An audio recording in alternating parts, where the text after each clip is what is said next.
Hello my dear boys and girls from 11th standard. முதல்ல 10th முடிச்சுட்டு 11th வரும்போதில் எனக்கு வந்து செம்ம எக்ஸைட்மெண்ட்டு. ஏன் அப்படின்னா என் ஸ்கூல் வந்து எப்படி இருக்கும் அப்படின்னா 10th வரைக்கும் வந்து பார்த்தீங்கன்னா பசங்களுக்குலாம் வந்து ஹாஃப் ஹேண்ட் சட்டை இது வரைக்கும் தான் வரும். சரியா, எனக்கு சின்ன வயசுலேருந்தே ஃபுல் ஹேண்ட் சட்டை போடணும் அப்படின்னு ரொம்ப பிடிக்கும். ஆனால் 11th 12th பசங்கள்லாம் வந்து யூனிஃபார்மே வந்து பார்த்தீங்கன்னா ஃபுல் ஹேண்ட் இருக்கும். இங்கே ஹேண்டில் கஃப் பண்ணிக்கலாம், வாட்ச் போடலாம். ஓகே, ஆக்சுவலி எங்களுக்குலாம் 11th அப்புறம் தான் வாட்ச்லாம் ஸ்கூலுக்கு போட்டு போடுவாங்க. ஸோ அதனால் வந்து சின்ன வயசுலேருந்தே ஒரு ஆசை, எப்படா அந்த அண்ணனுங்க மாதிரி நம்மளும் கையில் வாட்ச் போடுவோம், ஃபுல் ஹேண்ட் சட்டை போடுவோம், அதெல்லாம் ஆசையாக இருக்கும். ஸோ 10th முடிச்ச ரிசல்ட்டெல்லாம் வந்து 11th சேரும்போது இல்லை, 11th ஃபஸ்ட் டே ஸ்கூலுக்கு போகும்போது அந்த யூனிஃபார்மு கையில் புதுசாக தேடி வாட்செல்லாம் போட்டுன்னு போகும்போதில் ஒரு செம்ம எக்ஸைட்மெண்ட்டு. சரியா, உண்மையாலுமே 11th அப்படின்றது வந்து ரொம்ப ஒரு மிகப்பெரிய எக்ஸைட்மெண்ட்டோடு ஆரம்பிக்கிற ஒரு விஷயம். ஓகே, அண்ட் ஹோப்ஃபுல்லி இதே மாதிரி நீங்களும் நிறைய எக்ஸைட்டிங்கான விஷயங்களை வந்து இந்நேரம் ஃபேஸ் பண்ணிகிட்டு இருப்பீங்க அப்படின்னு நினைக்கிறேன். சரியா, அந்த எக்ஸைட்மெண்ட்டோடைய இன்னொரு முக்கியமான விஷயம் நம்ம என்ன செய்யணும் அப்படின்னா கட் ஆஃப் அப்படின்ற ஒரு விஷயத்தை பற்றி பேச வேண்டியிருக்கு. 11th வந்துட்டா தலைவர், இது 12th தானே கட் ஆஃப், அங்கே தானே அட்மிஷனு, கரெக்டு. ஆனால் வந்து நீங்கள் என்ன புரிஞ்சுக்கணும் அப்படின்னா 12th மேஜிக் மாதிரி 100 கட் ஆஃப் வந்துடாது. உங்களுக்கு 12th வந்து உங்களுக்கு கட் ஆஃப் வேணும் அப்படின்னு வச்சுக்கோங்களேன், யூ நீட் வந்து 200 கட் ஆஃப்னா அதுக்கான வேர் வந்து எங்கே இருக்கும் அப்படின்னா 11th தான். 11th கான்செப்டெல்லாம் நல்லா புரிஞ்சு 11th யார் சூப்பராக பர்ஃபார்ம் பண்ணுறாங்களோ அவங்க 12th ஈஸியாக பண்ணிவிடுவாங்க. ஓகேவா, அது மட்டும் இல்லை, உங்களில் நிறைய பேர் வேறு வழி இல்லை, நீங்கள்லாம் நீட்டோ ஜேஇஓ சியூஇடிஓ என்டிஏஓ ஐகாரோ விட்டி ஏட்ரிபிளி எஸ்ஆர்எம்ஜேஇ இது மாதிரி ஒரு பெரிய லிஸ்ட் ஆஃப் என்ட்ரன்ஸ் எக்ஸாம் இருக்குது. இதில் ஏதோ ஒன்று எழுத வேண்டிய சுச்சுவேஷன் வரும். ஒரு சில பேர் பைலட் ஆகணும்லாம் ஆசைப்பட்றேன் இல்லையா, இப்போ பைலட் ஆகணும்னா அதுக்குன்னு ஒரு என்ட்ரன்ஸ் இருக்குது. அப்போது 11th போர்ஷன் ரொம்ப முக்கியம். நீங்கள் 11th வந்து சென்டம் எடுக்கிறது ரொம்ப முக்கியம். அப்போ இந்த வீடியோ எதுக்கு அப்படின்னா ஒரு அல்டிமேட் பிளான், ஒரு 250 நாள் ஃபாலோ பண்ணுற மாதிரி ஒரு அல்டிமேட் பிளான் ஒன்று நான் உங்களுக்கு இப்போ தரப்போகிறேன். ஸோ அந்த பிளான் அழகாக என் கூட சேர்ந்து நீ என்ன பண்ணிகிட்டே வா, என்னென்னு கேளு, ஃபாலோ பண்ணிகிட்டே வா. மொதல் விஷயம் நான் உங்களுக்கு என்ன செய்ய போகிறேன் அப்படின்னா நம்மளுடைய ஃபைட்டர் பேட்சை மறுபடியும் முதல்ல இருந்து ரீஸ்டார்ட் பண்ண போகிறேன். Fighter batch 2.0 is here. Fighter batch அப்படின்னா என்னன்னு தெரியாதவங்களுக்கு அது என்னன்றத சொல்லிடுறேன். இது ஒரு யூடியூப் சீரீஸ், முழுக்க யூடியூப்பில் தான் இருக்கும். நம்ம வந்து பப்ளிக் எக்ஸாமுக்கு ஒரு 1 month 2 month பிஃபோர் போன வருஷம் என்ன செஞ்சோன்னா இந்த சீரீஸ் ஆரம்பித்தோம். டெய்லி நைட்டு 1 hourலேருந்து 1.5 hours கம்பல்சரி கிளாஸ் இருக்கும். ஓகேவா, ஒரு 9 o'clock தான் இந்த கிளாஸே ஸ்டார்ட் ஆகும். எல்லா கிளாஸும் முடிஞ்சுட்டு நைட்டு நம்ம தூங்க போகிறதுக்கு முன்னாடி. ஸோ 9 o'clock வந்து இந்த கிளாஸ் ஆரம்பிக்கும். 9லேருந்து 10 இல்லை 9லேருந்து 10:30 வரைக்கும் இந்த கிளாஸ் நடக்கும். டெய்லியுமே ஒரு நாள் விடாமல் டெய்லி கிளாஸஸ் போயிட்டே இருக்கும். சரியா, ஸோ இந்த கிளாஸில் நம்ம என்ன செய்வோம், நம்ம முதல்ல எக்ஸாம்ஸ் எல்லாம் தூரமாக வருதுன்னா அது தூரமாக வரத்துக்கு முன்னாடியே நம்ம ரெடி ஆகிடும். கிட்டத்தட்ட ஒரு 10 நாள் உனக்கு மிட்டம் வருதா, மிட்டப்புக்கு 10 நாள் முன்னாடி நீ ஃபிசிக்ஸ் எக்ஸாமுக்கு ரெடியாக இருக்கணும். ஹாஃப் இயர்லி வருதா, 10 நாள் முன்னாடி ஹாஃப் இயர்லி எக்ஸாமுக்கு ரெடியாக இருக்கணும். நம்ம ஃபைட்டர் பேட்சில் நம்ம ப்ராப்ளம் சால்விங்கில் கிங்காக இருப்போம். டெய்லி வந்து ப்ராப்ளம்ஸ்லாம் சால்வ் பண்ணுவோம். அது எக்ஸாம்பிள் ப்ராப்ளமாக இருந்தாலும், புக் பேக் நியூமரிக்கலாக இருந்தாலும், இல்லை க்ரியேட்டிவ் ப்ராப்ளமாக இருந்தாலும் சரி, ப்ராப்ளம் சால்விங் ரொம்ப அதில் கான்சென்ட்ரேட் பண்ணுவோம். நிறைய க்ரியேட்டிவ் 1 markலாம் ப்ராக்டிஸ் பண்ணுவோம். வீக் குவிஸ் நிறைய வீக் குவிஸ் நடக்கும் அதில். அதுவும் இல்லாமல் புக் இன்சைட் கொஸ்டின்ஸ்லாம் நிறையா வந்து நம்ம அதில் என்ன செய்வோம் அப்படின்னா ப்ராக்டிஸ் பண்ணுவோம். சரியா, ஸோ இது எல்லாமே நம்மளோட ஃபைட்டர் பேட்சில் யூடியூப்பில் நம்ம சொல்லித்தருவோம். ஓகே, இந்த வருஷம் வந்து நம்ம ஸ்டார்டிங்கில் இருந்தே இதை ஆரம்பிச்சிடலாம். ஓகே, இப்போலேருந்தே ஆரம்பிச்சிடலாம். 2 மாதம் அந்த ஃபைட்டர் பேட்சில் படித்த பசங்களே ஃபிசிக்ஸில் சூப்பர் இம்ப்ரூவ்மெண்ட் இருக்குதுன்னு சொன்னாங்க. ஒரு வருஷம் ஃபுல்லாக நீ மட்டும் படித்தேன்னு வச்சுக்கோ, சான்ஸே இல்லை, சென்டம் கேரண்டி. ஆனால் யாழினி சார், நான் ஏன் சென்டம் எடுக்கணும், திரும்ப அந்த கேள்விக்கு வரேன். கட் ஆஃபாக இருக்கட்டும், நீ காலேஜ் போகணும் அப்படின்றதா இருக்கட்டும், நீட்டு ஜேஇ மாதிரி எக்ஸாம்ஸ் இது அது எல்லாமே ஒரு பக்கம் இருக்கட்டும், அது ஒரு கெத்துரா. சென்டம் எடுக்கிறது ஒரு கெத்து. நீ 1000 சொல்லு, ஓகே, நம்ம இது வரைக்கும் சென்டம் எடுக்காமல் கூட இருந்திருக்கலாம். ஆனால் அந்த கிளாஸில் டாப் மார்க் வரும்போது நம்மளே மீறி உள்ள ஒரு ஹாப்பினஸ் வருது இல்லை, அதை நீ ஃபீல் பண்ண வேண்டாமா? அது உனக்கு திரும்ப கிடைக்க வேண்டாமா? கிடைக்கணும். அது கொஞ்சம் ஹார்ட் ஒர்க் பண்ணுவோம் என்னப்போ. சரியா, ஸோ யாருக்கெல்லாம் இந்த சென்டம் வேணுமோ I will get centum in physics அப்படின்னு கமெண்ட் பண்ணுங்கள். முதல்ல இந்த வீடியோவில் I want every one of you to comment I will get centum in physics. அத்தனை பேருமே கமெண்ட் பண்ணு. சரியா, ஸோ நெக்ஸ்ட். ஓகே, எப்படி பாஸ், ஒன்றும் இல்லை, நான் உனக்கு என்ன செய்ய போகிறேன்னா அடுத்து ஒரு 250 நாளைக்கு நீ மந்த்லி என்ன செய்யணும், வீக்லியாக என்ன செய்யணும், டெய்லி என்ன செய்யணும், இப்படி 3 விதமாக உனக்கு ஒரு சில டார்கெட்ஸ்லாம் நான் பிரித்து கொடுக்க போகிறேன். அந்த டார்கெட்லாம் நானும் தான் உனக்கு சொல்லித்தர போகிறேன். சரியா? நீ இது தனியாக கஷ்டப்பட்டு செய்யணும்னு அவசியம் இல்லை. ஸோ என்னென்ன டார்கெட்? ஓகே, ஃபஸ்ட்டு வந்து will start with monthly plan. நம்ம ஜூன் மாதம் என்ன செய்ய போகிறோம்னா யூனிட்ஸ் அண்ட் மெஷர்மெண்ட்டு கைனமேட்டிக்ஸ். கொஞ்சம் அப்படியே அந்தளவுக்கு மங்களாக ஏதாவது தெரிகிற மாதிரி இருந்தால் மன்னிச்சுக்க, சரியா? நான் அதுக்கு தான் படித்து காட்டுறேன். யூனிட்ஸ் அண்ட் மெஷர்மெண்ட்டு கைனமேட்டிக்ஸ் நான் பிடிஎஃபாகவும் தரேன். பிடிஎஃப் எல்லோரும் டவுன்லோட் பண்ணிக்கும், சரியா? இந்த 2 சாப்டரை கம்ப்ளீட் பண்ணணும். எப்படி?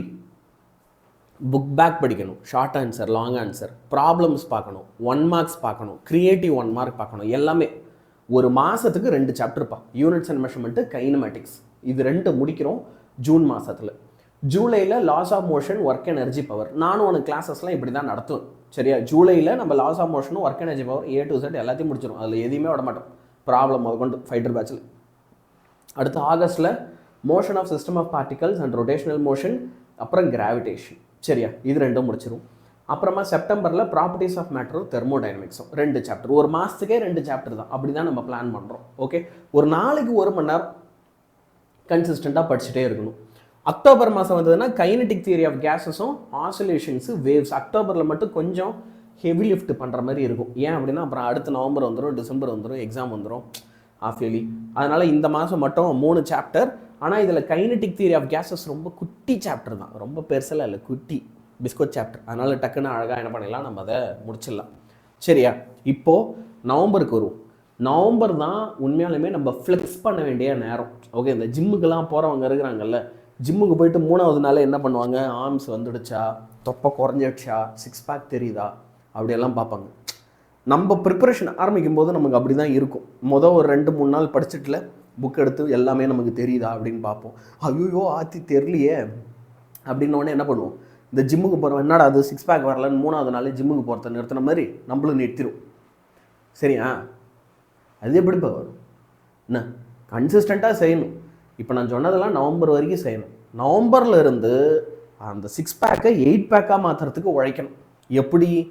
ஃபஸ்ட்டு 15 days வால்யூம் 1ல் இருக்கிற ப்ராப்ளம்ஸ் எல்லாம் திரும்ப ஒரு வாட்டி, ஆனால் அந்த மாதத்தையே ப்ராப்ளம்ஸுக்குன்னு நேர்ந்து விட்டுடணும். டெய்லி 1 மணி நேரம் ப்ராப்ளம். 15 நாள் என்ன செய்ய போகிற, வால்யூம் 1ல் இருக்கிற எல்லா ப்ராப்ளமும், அடுத்த 15 நாள் வால்யூம் 2ல் இருக்கிற எல்லா ப்ராப்ளமும் உட்காந்து ப்ராப்ளம்கே. நவம்பரில் 30 நாள், 31 கூட கிடையாது, 30 அழகாக 15 பிரித்து உழைக்கலாம், சரியா? டிசம்பரில் 31 இருக்கே அப்படின்னு, ஆமாம் இருக்குது தான் அது டிசம்பரில் வந்து பார்த்தீங்க அப்படின்னா 15 நாள் என்ன பண்ணு, வால்யூம் 1 and 2ல் இருக்கிற புக் பேக் கொஸ்டின்ஸை தரவா படி. புக் பேக்கு அது ஒன்றும் பெரிய விஷயம் இல்லை, படி. ஏன் அப்படின்னா அடுத்த 15 நாள் ஆஃப் இயர்லி எக்ஸாம் வந்துடும். ஆஃப் இயர்லி எக்ஸாமுக்கே உனக்கு நேரம் கரெக்டாக இருக்கும். இன்ஃபேக்ட் ஒரு 11ஆம் தேதி 12ஆம் தேதிக்கெல்லாமே உனக்கு ஆஃப் இயர்லி எக்ஸாம் ஆரம்பிச்சு விட்ருவாங்க டிசம்பரில், சரியா? ஸோ அதனால் நீ புக் பேக்கை நல்லா படி. போன மாதம் ப்ராப்ளம்லாம் நல்லா போட்டிருப்ப. இந்த கணக்கு நீ ஃபாலோ பண்ணனா ஹாஃப் இயர்லியில் நீ 97, 98ல் வந்து நிற்ப. ஒரு சில பேர் இப்போவே சென்டம் அடிச்சிருவேன், ஆனால் ஹாஃப் இயர்லியில் கேரண்டியாக 95 மேலே நீ எடுத்துருவேன். நான் அடித்து சத்தியம் பண்ணி சொல்கிறேன், சரியா? நான் சொல்கிறேன், என் பேச்சை கேட்டேன்னா ரைட்டா? இப்போ ஜனவரி மாதத்துக்கு வரும். ஜனவரி மாதம் வந்தால் நீ எனக்கு என்ன செய்யணும்னா, நிறைய சப்ஜெக்ட் இருக்கும், ரெக்கார்டு எழுதுகிற வேலை இருக்கும், மாடல் ப்ராக்டிக்கல் ஒரு பக்கம் டென்ஷன் போகும். நீ எனக்கு வாரம் ஒரு டெஸ்ட் எழுதிப்பார் ஃபிசிக்ஸில், அவ்வளோதான். ஒரு ஃபுல் போர்ஷன் டெஸ்ட்டை வாரத்துக்கு 1, அதுக்கு நமக்கு டைம் கிடைக்கும்ல. வாரத்துக்கு ஒரு டெஸ்ட் எழுதி பார்க்க போகிறோம். பிவைக்யூ கொஸ்டின்ஸ்லாம் ஸ்டடி பண்ணணும்.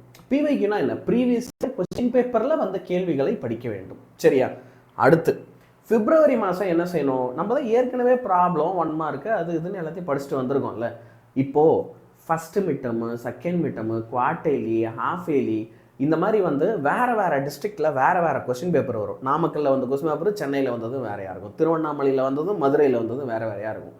நான் என்ன செய்கிறேன், இந்த எல்லா டிஸ்ட்ரிக்ட் கொஸ்டின் பேப்பரையும் எடுத்து உன் கையில் கொடுக்குறேன்.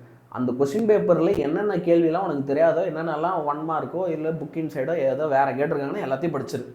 ஏன்னா நிறைய நேரத்தில் இப்படி இருக்கிற கொஸ்டின்லாம் தான் அங்கே மார்ச்சில் பப்ளிக்கில் போய் உட்காந்து, சரியா? மார்ச்னு அவனுக்கு சொல்லவே தேவையில்லை, நீ பப்ளிக் எக்ஸாமுக்கு ரெடி ஆகிட வேண்டாம். நாங்களே உனக்கு மேரத்தான் வச்சுருப்போம். உன்னைய வந்து நெற்பயிர்கள் அப்படியே ஃபுல்லாக வந்து கொத்தாக வளர்ந்து இருக்கும்போது ஒரு டிராக்டரை விட்டு எப்படி எல்லாத்தையும் உழுது எடுத்துருவாங்களோ அந்த மாதிரி நாங்கள் உழுது எடுத்துருவோம், சரியா? ஓகே, ஸோ இப்போது வீக்லி பிளானுக்கு வரும். இது மந்த்லி பிளான் நான் பேசுறது. இப்போ வீக்லி பிளானுக்கு வரும். இப்போது ஒரு நாள்னா இன்றைக்கி நீ என்ன படிக்கணும். ஃபார் எக்ஸாம்பிள் நான் இது ஒரு சஜஷனாக சொல்கிறேன், இது ஃபாலோ பண்ணால் சந்தோஷம். இதை நான் கொஞ்சம் வித்தியாசமாக ஃபாலோ பண்ண போகிறேன், 1-2 பண்ணாலும் சந்தோஷம், அதில் பிரச்சனை கிடையாது, ஓகேவா? ஸோ பகத் அச்சா, சரியா? ஸோ மண்டே வந்து நீங்கள் என்ன செய்ய போகிறீங்க அப்படின்னா 1 mark book bag book inside. Monday அப்படியே லைட்டாக ஒரு டோனில் ஆரம்பிக்கணும். எடுத்த உடனே வந்து இருக்கிறதுலேயே கடினமான 10 5 மார்க்கை இன்று 1 மணி நேரத்தில் நான் முடிக்கப் போகிறேன். அதெல்லாம் பண்ணவே கூடாது. நீ என்ன செய்ய போகிற அப்படின்னா, you going to start it easy. Monday book பேக்கில் இருக்கிற 1 மார்க் பாரு, புக் இன்சைடில் இருக்கிற 1 மார்க் பாரு, அதான் வேலை. டியூஸ்டே நம்ம என்ன செய்யலாம், புக் பேக்கில் இருக்கிற ஷார்ட் ஆன்சர். வெட்னஸ்டே என்ன செய்யலாம், லாங் ஆன்சர் வருவோம். ஒரு நாளைக்கு 5 6 லாங் ஆன்சர் படி போதும். என்ன சொன்னீங்க, 5 படிக்கணுமா? படிக்கணும்டா, 5 படிக்கணும்டா, எப்படியாவது படிச்சிரு. சரியா? 5 படிச்சுன்னா ஒரு சாப்டர், ஒரு சில சாப்டரில் 10 தான் இருக்குது, ஒரு சில சாப்டரில் 20 இருக்குது, அப்படி இப்படி டேலி ஆகிடும். நான் ஒரு 3 நாள் லாங் ஆன்சருக்கே டைம் ஒதுக்கி கொடுத்துருக்கேன். சாட்டர்டே சண்டேஸில் ப்ராப்ளம், எக்ஸாம்பிள் ப்ராப்ளம் ஒரு நாள், புக் பேக் நியூமரிக்கல் ஒரு நாள். இது இல்லாமல் நீ ஞாபகம் வச்சுக்க, டெய்லி 1 மணி நேரம் என் கூட வந்து நீ ப்ராப்ளம் ப்ராக்டிஸாக அது இதுன்னு பண்ணிகிட்டே தான் இருக்க போகிற நம்மளோட ஃபைட்டர் பேட்சில். சரியா? ஸோ உன்னோட டே ஷெடியூலை நீ எப்படி பிரிச்சுக்கணும்? அப்போது ஒரு பேச்சுக்கு நீ காலையில் 5 மணிக்கு வந்து ஒரு அரை மணி நேரம் ஃபிசிக்ஸ் பார்க்குறேன்னா, சாயந்தரம் 6 மணிக்கு ஒரு 1 மணி நேரம் ஃபிசிக்ஸ் பாரு, இல்லை ஒரு அரை மணி நேரம் ஃபிசிக்ஸ் பாரு. ஒரு நாளைக்கு 1 மணி நேரம், அடுத்து வந்து ஒரு 250 நாள் டெய்லி ஸ்பெண்ட் பண்ணு. ஒரு நாளைக்கு 1 மணி நேரம், அது காலையில் ஒரு அரை மணி நேரம், சாயந்தரம் ஒரு அரை மணி நேரம்னா கூட ஓகே. காலையில் எப்பயுமே தியரி ஓரியன்ட் கொஸ்டின்ஸை பாரு, ப்ராப்ளம் காலையில் தொடாத. சரியா? இப்போ நான் உனக்கு ஒரு ஸ்டடி ஷெடியூல் கொடுத்தேன்ல, நீ என்னென்ன எதெல்லாம் எக்ஸிக்யூட் பண்ணுமோ அதெல்லாம் சாயந்தரம் 6லேருந்து 8க்குள்ளே அந்த மாதிரி டைமில் எப்போ டைம் கிடைக்குதோ எக்ஸிக்யூட் பண்ணிக்கோ. 8:15 ஆச்சுன்னா நம்ம யூடியூப்பில் லைவ் செஷன் இருக்கும், ஃபைட்டர் பேட்ச். அந்த ஃபைட்டர் பேட்சுக்கு வந்துரு. 8:15னா ஃபிசிக்ஸ் கிளாஸு அப்படின்றத நீ புரிஞ்சுக்கணும். சரியா?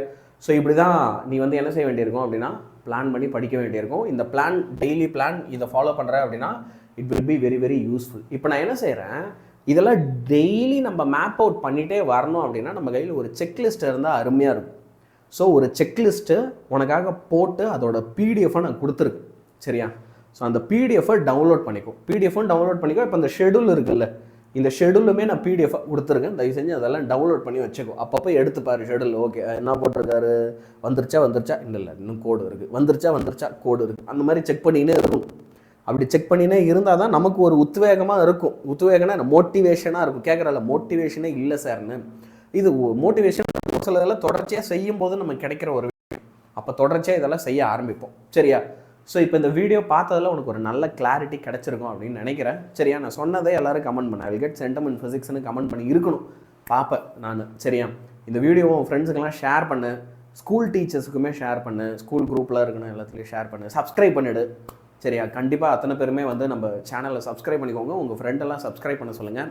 எல்லாரையும் வந்து சேனலாக சப்ஸ்கிரைப் பண்ணுறீங்கன்னா உங்கள் எல்லாருக்குமே 50 பைசா சாக்லேட் ஒன்று அனுப்பி வைக்கிறேன். மனமார்ந்த மகிழ்ச்சியுடன். நன்றி, வணக்கம்.